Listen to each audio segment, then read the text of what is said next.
Alright, I was told to go ahead and watch this one. It's, let's see, Old 666 by the Fat Electrician. Reading the title, I think I like this one. Let me go ahead, get me that 1080p. This is a story of a B-17 pilot and a bombardier, two anti-heroes that become best friends and assemble their bombing crew out of a bunch of misfits that don't fit in anywhere else, and they become adamant on doing things their own way. So much so that the US government won't even give them a B-17 to fly. They then proceed to build their own and become the most heavily decorated air crew Yeah, in we'll US make our history. own. Today we're talking about Zeamer, Joe Sarnofsky, and their air crew, the Eager Beavers, the most decorated air crew in U.S. history, responsible for completing the most decorated mission in U.S. history, all while flying the most heavily armed bomber of World War II, Lucy, aka Old 666. This video is brought to you by give it Warwood up for Tool, Lucy. makers of the original American entrenching tool from World War I. And while they're not making entrenching tools anymore, they are making sledgehammers and axes, and they're making them using the same drop hammer forging techniques that they used back in World War. You know, as a Texan, I appreciate a good sledgehammer. One right out of West Virginia. If you need a tool for the rest of your life, check them out. This video is also brought to you by LAS Concealment. Full disclosure, I originally turned them down as a sponsor because I've done several holster making companies before, and I just think it's disingenuous to have a bunch of sponsors for the same type of product. So I said no. Despite that, they decided to send me a holster anyways for free, and it actually ended up becoming my favorite holster and the only one I've been carrying lately. So moving forward, they are going to be the only holster sponsor of the channel. I need a corporal. You're it until you're dead, or till I find somebody better. I wonder if I could get LAS to make me a holster for my sledgehammer.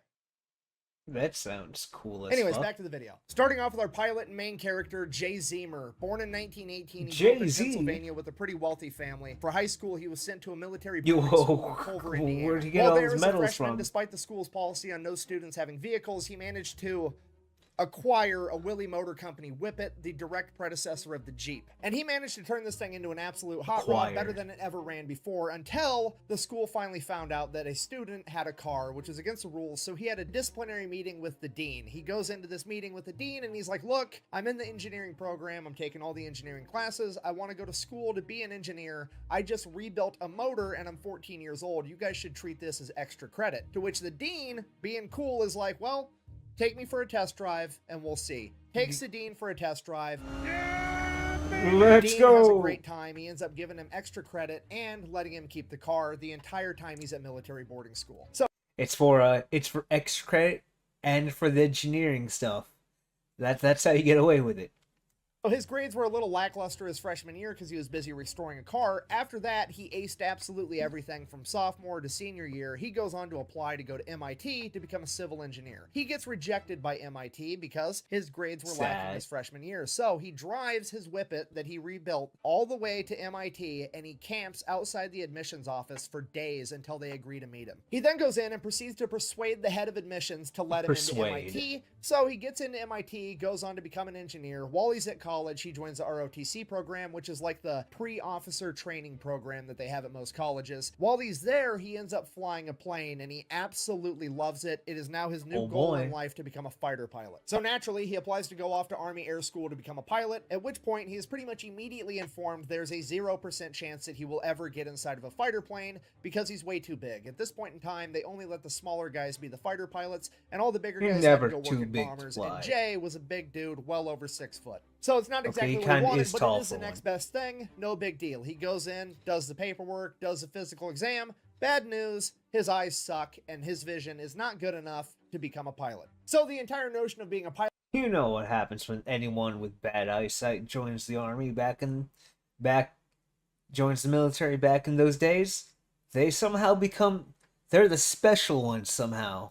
Pilot gets shelved for now, at least. He goes back to college, continues going through the ROTC program to be an Army infantry officer, and while this is going on, he's constantly researching on ways to make his eyes better, and he finally comes across this crazy optometrist named Dr. Bates, and he has the Bates method. Basically, this method wanted to treat your eyes like they were muscles. Bates believed that glasses enabled your eyes to be lazy, so he would crush his patients' glasses and then force them to do a bunch of eye-straining exercises in hopes of building up better vision, similar to how you would lift weights to get bigger muscles. One of these exercises included staring directly into the sun. Obviously, with hindsight being 2020, this didn't work that well, and it certainly wasn't recommended, but the young Jay Zeamer wanted to be a pilot so bad that he was, in fact, willing to go outside every day and attempt to beat the sun in a staring contest. I did that once.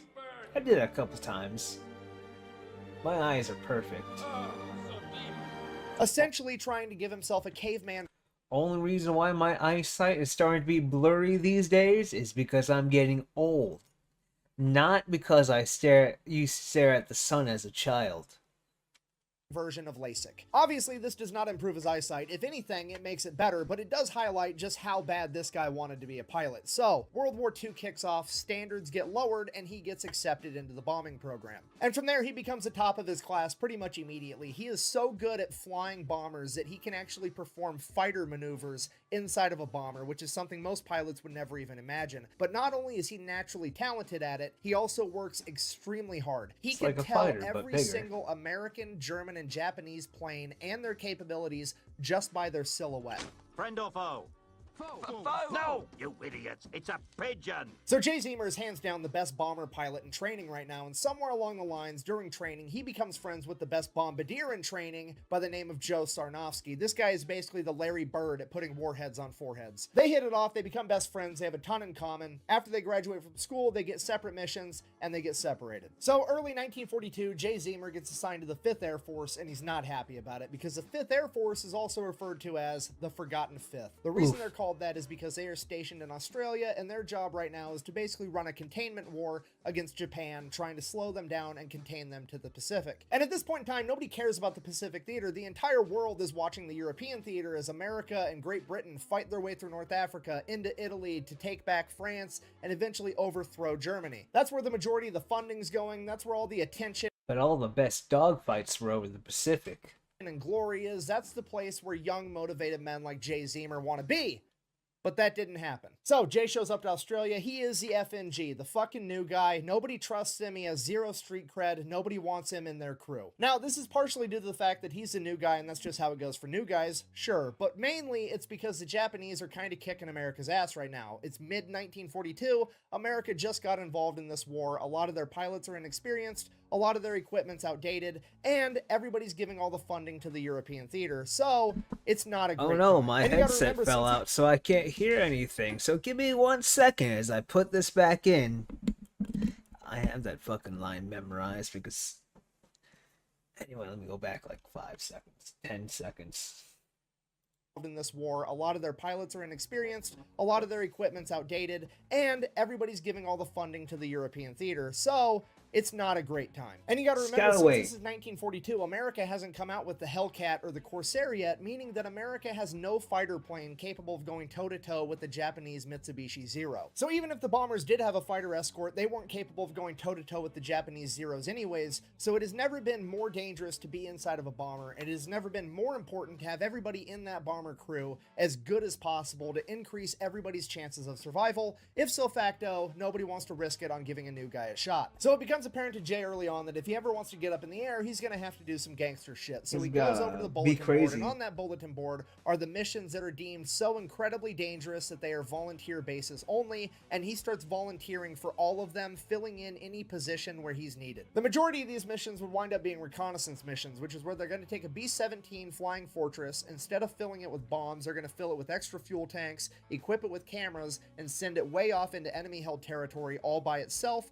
to hopefully get some valuable intel. Now, as I'm sure you can imagine, a single bomber flying alone in enemy-held territory is extremely dangerous, and nobody is about to let their pilot or co-pilot look be at the that brand big new guy bird. fresh out of school, so Jay just has to fill in wherever there's a gap. Over time, he winds up doing everything. He's a tail gunner, a ball gunner, a waist gunner, a navigation guy, a radio guy. He can do everything, and eventually he works himself up enough credit that they let him be co-pilot for a little while. And while he's working as a co-pilot, he figures out something very, very important. You have to remember, he's an engineer. He loves taking things apart, figuring out how they work, why they work, trying to make them better. Oh, and while I see he's where sitting this in is the going. co-pilot seat, he figures out how the Japanese Zeros are tackling the B-17s. You have to remember, this is 1942. The B-17s that they are flying are the B-17Bs. They are the first generation of mass-produced B-17s ever, and they have one fatal flaw, and the Japanese figured out how to exploit it. You see, the B-17s have a ton of machine guns all over them to defend themselves. They have a tail gunner, a ball gunner, a waist gunner on each side, and a turret on top. The problem is, none of those can shoot in front of the plane. The only thing the front of the plane has is two 30 caliber flex guns, which you can kind of see right here, which might as well be nothing at all when it comes to shooting down an actual plane. Later generations of the B-17 would end up getting more firepower and turrets on the front to help alleviate this issue, but at this point in time, they didn't have that, so the Japanese Zeros would approach from behind, well out of range of the machine guns, pass the B-17 altogether, and then go and do a U-turn and approach the B-17 head on and shoot it down, where the B-17 had no way to defend itself. And during his time as a co-pilot, Jay Zeamer caught on to this and developed a plan. Fast forward, Jay Zeamer on his first mission, he finally got enough street cred, and there was finally a mission dangerous enough that they were going to let him be the pilot. Sure enough, a Japanese Zero shows up, does the exact same thing, passes outside the range of the guns, does a big U-turn, comes back to confront Jay's B-17 head on. As soon as the Zero gets within range, Jay takes his B-17, turns it up on a wingtip, and banks, exposing the belly of the B-17 to the Zero, forcing the Zero to go the exact opposite direction and down, putting it directly in the firing lines of both the belly gunner and the tail gunner, shooting down the Zero. And that is just one of multiple combat maneuvers that Jay has engineered inside of his head, pushing the B-17 airframe to its absolute limit. Fast forward into the mission, he lands the plane, no problem. The entire crew gets out and swears that they are never getting on a plane with Jay Zeamer flying it ever again. And that becomes the new norm for a couple months. Jay went from the new guy that nobody trusted to fly to now he's so good, he's crazy, and we're scared to fly with him. That was until a bunch of new reinforcements showed up on the island, and among them was none other than his best friend, Larry Bird. Joe Sarnofsky. So Jay and Joe start volunteering to go on a bunch of dangerous missions together. Same thing happens every time they fly on a mission. Pretty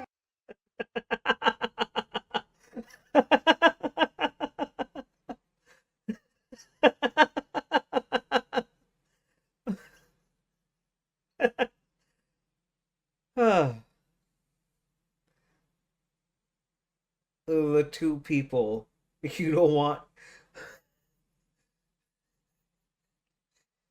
Okay.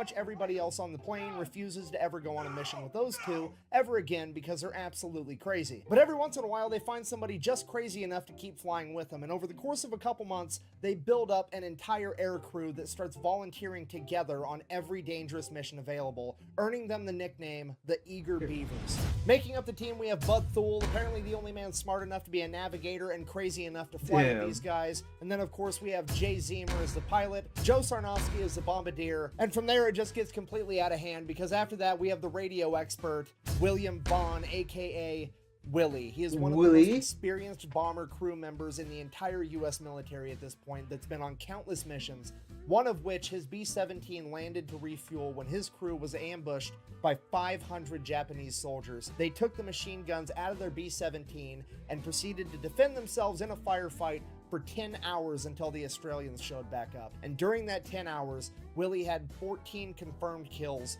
4 of which were in close quarters combat, 2 with his Colt 45 1911, and 2 with his knife. Jay Zeamer said he didn't plan on getting in any knife fights at 30,000 feet, but if he did, he had Willie. Next, we have camera expert and waist gunner George Kendrick. Typically on a B-17, you're supposed to have one waist gunner on either side of the plane. Does he dual but wield? Kendrick preferred to man both sides completely by himself. Let's go! Jay Zeamer asked him if he wanted to find another waist gunner for the other side. Kendrick said, and I quote, "These are my guns and I'm going to shoot all of them. I don't need to be bumping asses with another guy while I do it," which is the most American shit I've ever heard in my entire life. Next, we have Johnny Abel, a 19-year-old farm kid that's so mechanically gifted that he is deemed more valuable as a mechanic on the ground than he is a member of a bombing crew. Despite that, he wants to be a pilot. So, Jay is teaching him how to become a pilot, but in the meantime, he's the topside turret gunner. Next, we have the tail gunner, and he is the biggest, fastest, strongest man in the entire 5th Air Force, Herbert Pugh,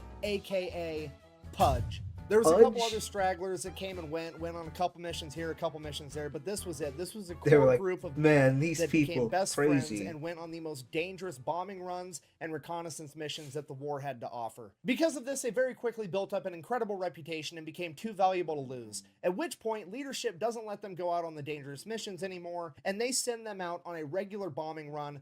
They became too good, too crazy, that they became too valuable. Thus, like, we don't want to send them out.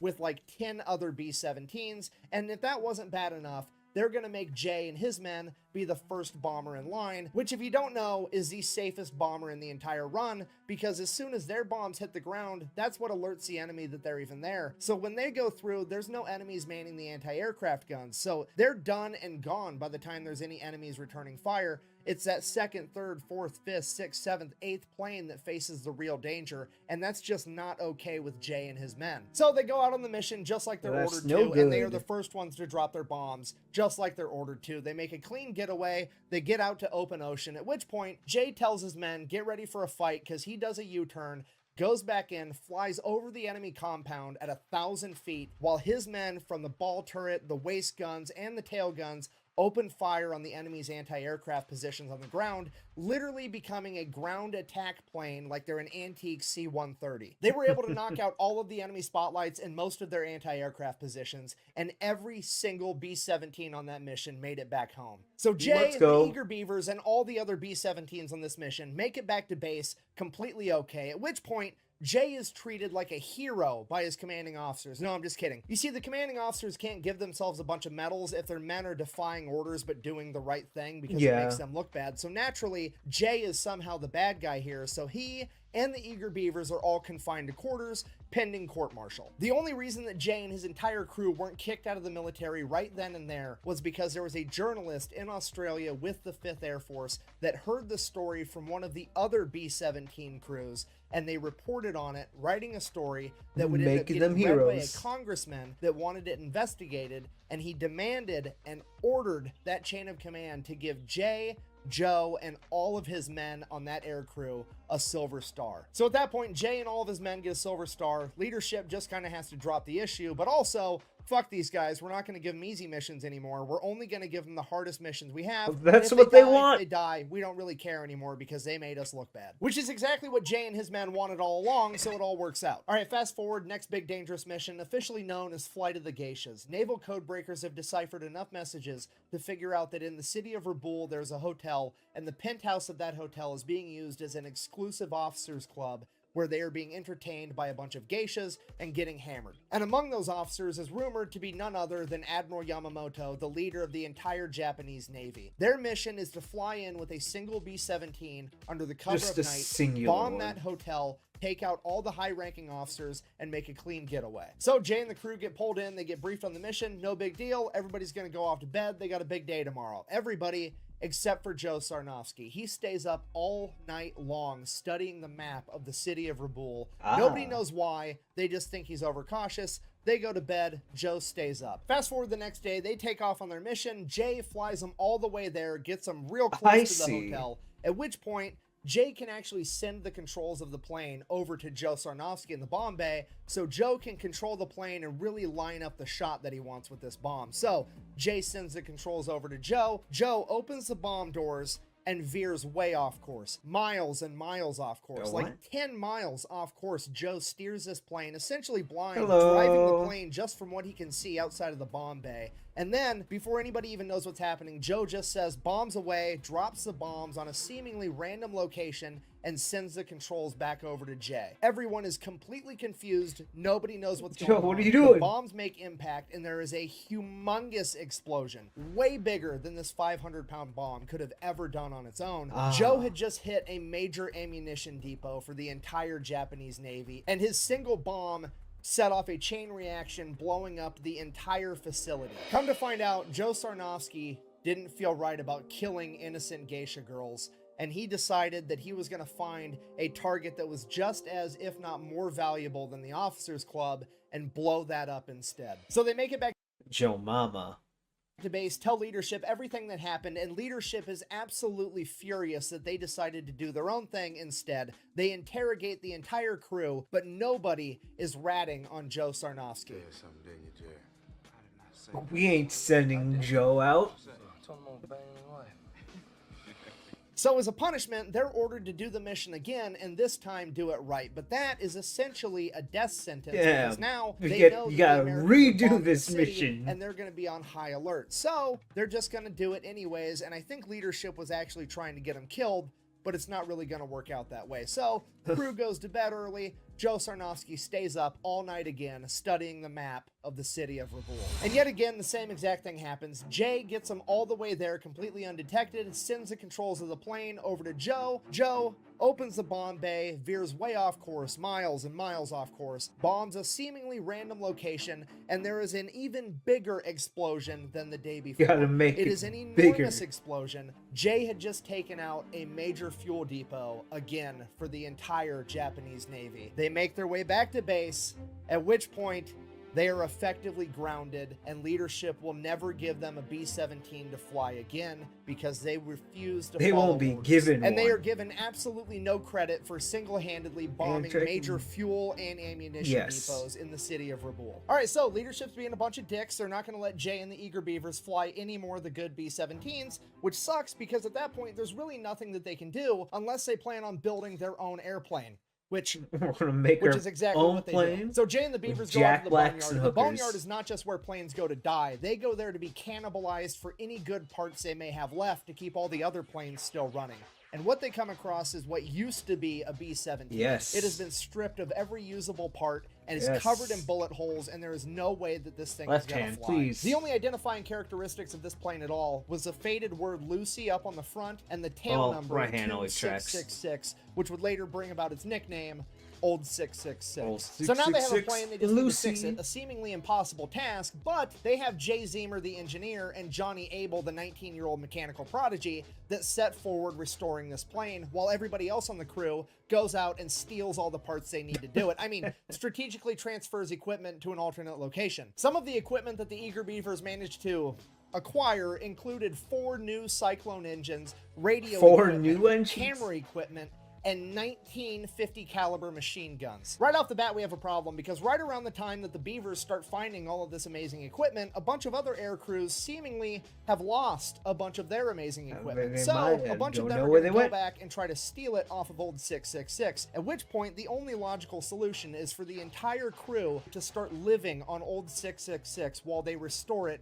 all day and all night and spread the word that the 50 caliber machine guns are loaded, and if that doesn't work, you get to fight Willie about it. At this point, leadership has completely lost control of the situation. Everybody's calling Jay Zeamer and the Eager Beavers pirates, renegades. Everybody's looking at leadership to stop them, at which point leadership is kind of like, fuck, I think they might be talking to me too, and I don't want to fight Willie, so we're all just going to look the other way. Like we talked about earlier in the video, there's not much firepower at the front of the B-17, so they take a 50 caliber machine gun, mount it right on the nose cone, and they line it up with the rivet line going down the center of the cab, and they rig it up so that there's a button inside the cockpit for Jay Zeamer to hit to be able to fire the 50 caliber machine gun. So all he has to do is aim the rivet line at the enemy and fire. He calls it his Schnozzler gun. Then the other 2 30 caliber guns on the front of the B-17 are replaced with 50 cals. The navigator compartment usually had 1 30 caliber machine gun. Now it's going to have dual 50s. Then the seat for the radio guy, who typically never even had a gun, oh well, we're going to cut a hole in the plane and give him 2 50 caliber machine guns as well. Then we get to George Kendrick's area, the waist guns. Typically there's 1 50 caliber on each side.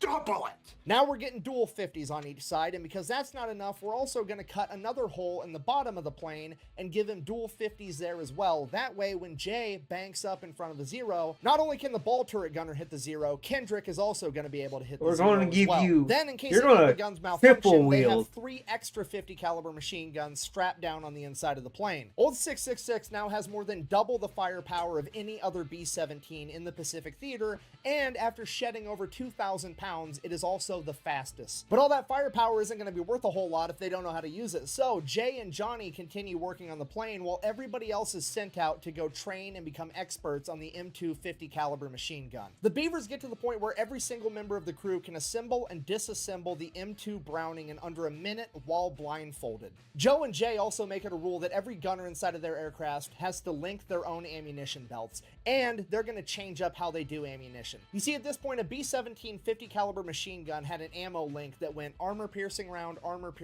incendiary round, tracer. If you don't know, a tracer is like the little one that looks like a laser beam coming out from Star Wars. They do that so that you can tell where your fire is going and so that your friends can see where your fire is going. They start linking their ammunition so it's armor piercing round, tracer round. And they do this for psychological warfare, because when you're shooting every other round as a tracer round out of a machine gun, it is going to look like old 666 is something out of Star Wars, straight up shooting laser beams at the enemy. So they finish up the plane and they start volunteering for every single dangerous mission that they can find. They volunteer for so many missions so often that they never actually got an opportunity to finish the nose art on the plane like you see all the other bombers have in the movies and in the old pictures, and that's why the plane never got a cooler nickname other than its tail number, Old 666. Now most of these missions, Still cool, just like man. before a recon, it is Jay, the eager Beavers, and Old 666 going up into enemy territory completely by themselves, and every single time they come into enemy zeros, they light them up. The new machine guns are incredible, and Old 666 is the aerial equivalent of George Foreman on his second title run. He's big, he's fat, he's got terrible gas mileage, but if you're going to stand in the pocket and trade with them, you're probably going to get put in the ground. Allegedly, with the combination of increased speed, increased firepower, Jay's piloting tactics, and the entire crew's newfound machine gun proficiency, they were shooting down so many enemies that it became unbelievable. So the crew came back and people started doubting them. So they're like, fine, we're just gonna rig up the cameras to turn on every time we start firing the machine guns. That way, we film us shooting down the enemy fighters. Which is the most world star shit I've ever heard in my entire life. They were literally kicking so much ass that to get people to believe them, they had to prematurely invent the GoPro 70 years ahead of time. The beatings continue for a little while. Old 666, the eager Beavers, and Jay Zeamer build up this enormous reputation, and eventually leadership would approach Jay with the most dangerous mission he'd ever heard of. All right, so here's a mission. The Marines are going to make a 40,000 man amphibious landing in Bougainville. But before they do that, they wanted to get aerial footage over the coastline because they wanted to find out where all the reefs were so the Marine Corps didn't get caught up on the reefs with their amphibious landing vehicles. The problem with that is the only way to get enough high definition in that footage to be able to see reefs that are underwater is to use a trimetragon camera setup, which is 3 cameras where they merge all the footage together. And the only way to actually film this and make it work is to fly in a perfectly straight line under perfect weather conditions, and they can't move the plane at all. Even a single degree of tilt would ruin the entire thing. And in order to film this coastline, they're gonna have to do that for 22 minutes straight in enemy territory. Ooh. And that enemy territory may or may not have enemy fighters and anti-aircraft guns on the coast. And if there is anti-aircraft guns on the coast, it's pretty much game over, because again, they have to fly in a perfectly straight line for 22 minutes straight in broad fucking daylight. The worst gunner on the planet has enough time to get dialed in. And because Bougainville is 600 miles and shoot them down, right? The worst gunner on the planet has enough time to get dialed in and shoot them down. No, that and was that's just assuming my they even make it to the headset messing coastline, up. because Bougainville is 600 miles into enemy-held territory. Because of this, the leadership only approached Jay with this mission because they were just hoping that he would pilot it. They never in their wildest dreams imagined that his entire crew would volunteer to go on this mission because it had such a low chance of survival. Despite that, after being we're all on the going entire in, thing, Jay rushes over to the barracks where the Beavers are, briefs them on the entire thing, and he's like, look, I'm calculating there's like a 10% chance that we survive this. I don't expect any of you to go with me. I don't blame you if you don't in any way, but if you do want to volunteer, there's nobody I would rather have up there with me than you guys. At which point, every single one of the eager Beavers stands up, and they're going with him. Let's go. Whose car are we gonna take? Later on, when retelling this story, one of the Beavers is quoted as saying, "We thought so much of Captain Zeamer and his abilities that we didn't give a damn where we went, just so long as he wanted to go there. Anything okay by him was okay by us." Jay then runs back over to the colonel that had just briefed him as he is pinning ride the or die. volunteer slip onto the board to collect volunteers for this mission.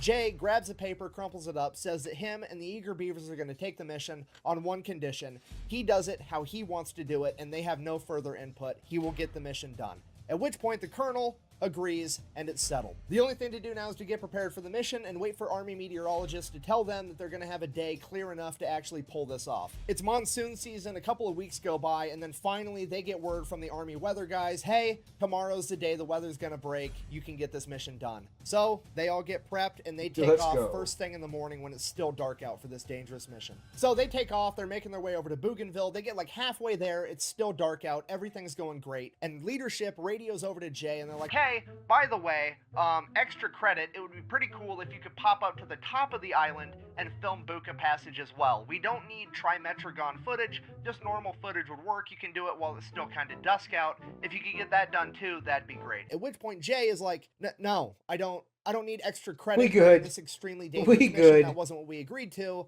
I'm not doing that. Then they're like, well, too bad, it's an order. To which he just like hangs up on the guy. He doesn't really care. He's going to do what he wants anyways, because that's been his MO the entire time. Okay, fast forward. They get all the way to Bougainville. We get the first mission on X credits, X credit. Trimetragon footage. So Jay asks the crew, and he's like, look, I can do a U-turn. We can fly 15 minutes out over the open ocean, do another U-turn, come back. That'll be half an hour. That should be bright enough by then. Or we could fly like 45 minutes north, film Buka Passage, and then come back and do this after. And the crew is like, whatever. Whatever. So they go, they film Buka Passage, then they come back. It is now broad daylight, so they start filming their Trimetragon footage. They get 5 minutes into the 22-minute run, and they come up on a Japanese airstrip. And on that airstrip is over 20 Japanese Zeros, and he can see men running out to the planes to come get him. Now, Jay doesn't realize it at this point, but these weren't just normal Japanese Zeros. Oh, boy. This was one of the best fighter squadrons that Japan had that was specifically brought in to go take out Admiral Halsey. And in this squadron, they had 2 aces with a combined over 30 confirmed air-to-air kills. And even if this wasn't a specialized badass fighter squadron, 20 on 1 is still completely undoable. They'd gone up against 5, 6, 7 Zeros. They'd never gone up against 10,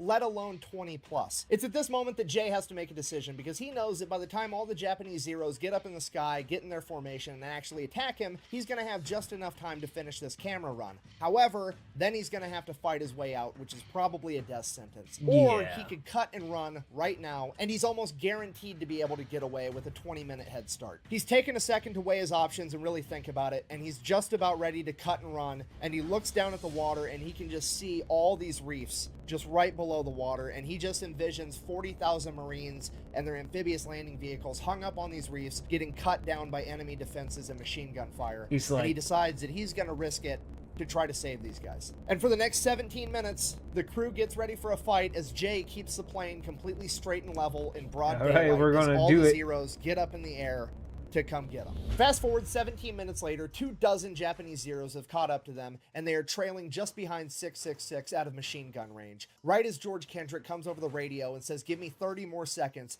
3 Zeros pass along the outside, do their U-turn to begin their attack run against 666. Then George Kendrick radios again that he has the film done. At this point, it's too late for Jay to do his normal evasive maneuver where he plays chicken with one of the Zeros, so he just lines up the nose of the plane and his Schnozzler gun with the lead Zero shooting it down. Joe Sarnofsky down below inside the nose cone manning those guns manages to shoot down one of the other Zeros, and the third and final Zero was able to riddle the cockpit with 20mm cannon fire. This fatally wounds both Jay Zeamer and Joe Sarnofsky, takes out all the navigation equipment for the plane as well as the entire oxygen system. Jay Zeamer is now slowly bleeding out inside of this cockpit with no way of knowing where he has this plane headed other than instinct and a compass that he's holding in his hand, and he has about 30 seconds of oxygen left before the entire crew passes out from hypoxia. And the remaining Japanese Zeros all now know that this is not a normal B-17, their typical tactics aren't gonna work, and they just begin swarming every direction they can, firing from all angles. Jay immediately puts the plane into a nosedive, desperately trying to get below 10,000 feet so him and his men can breathe with the oxygen system down. He drops 15,000 feet in just under 30 seconds. That is over 3 miles. in 30 seconds this plane dropped before Jay pulls it back up, and he estimates that they're at 8,000 feet. He doesn't actually know because the altimeter is broken, and the only way he can tell the altitude that they're at is because he's such a good pilot, he can look at the pressure gauge for the engine manifolds and be able to tell. At this point, the entire situation devolves into an all-out chaotic dogfight. Jay, while still bleeding out, is pulling off combat maneuvers inside of a B-17 that most pilots would never even attempt, and his crew instinctively knows how he pilots, that they are able to pick off these Japanese Zeros one by one. Your average dogfight at this point in time lasted for less than a minute, and this dogfight would drag out for over 45 minutes. Oh and the entire time, Jay Zeamer is losing more and more blood and more control of the plane, because at some point, both rudders would become damaged, and he would no longer be able to actually turn the plane using the rudders. But he's such an incredible pilot that he begins individually throttling all 4 motors, throttling one side up and the other side down, turning the plane that way. Throughout the course of this firefight, the Eager Beavers shoot down and completely destroy 5 Japanese Zeros, critically damage and send back a bunch of other ones.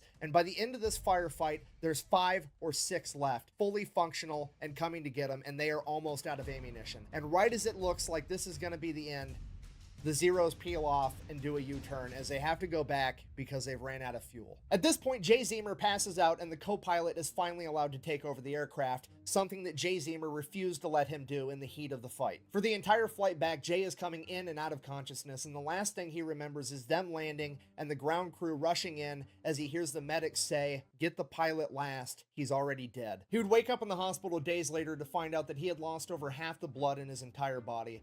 But the intel that they had gathered was going to be used to launch Operation Cartwheel, a highly successful Allied offensive that military planners credited that success to the intel that Jay Zeamer and the Eager Beavers had gathered. Because of this, both Jay Zeamer and Joe Sarnofsky were to receive the Medal of Honor. Unfortunately, Joe would have to receive his posthumously. According to the accounts of the rest of the crew, he was struck by a 20mm round during the first engagement. Despite that, he still managed to man the machine guns at the front of the B-17, shooting down an additional 2 Japanese Zeros before succumbing to his wounds. As for the rest of the Eager Beavers, 4 of them sustained injuries, but they all survived, and all of them were awarded the Distinguished Service Cross for this mission, making this the most decorated air crew in U.S. military history, and making this the most decorated mission in Rest U.S. in history. peace, Joe. According to the official Japanese reports, this story is highly exaggerated because according to them, they only sent up 7 Zeros to intercept Old 666, and none of them were shot down. However, when you take into account the verifiable fact that Old 666 was hit with 5 20mm cannon rounds and sustained over 187 bullet holes, and the crew depleted all of their ammunition, literally thousands of pounds of 50 caliber rounds, it kind of sounds like the Japanese official reports are fucking lying so that they don't look bad. In conclusion, now you know the story of Jay Zeamer and the Eager Beavers, a bunch of young men that blurred the lines between bravery and insanity that ultimately were deemed so reckless close that the government to, wouldn't give them insanity. a B-17 to fly, so they built their own and became the most decorated air crew in American history. Thank you for watching. Best way to support the channel is go buy some merch over at theFatElectrician.com. Buy his Whack, merch. bang. If you have money. Out. I'd like to buy his merch, but I have no money.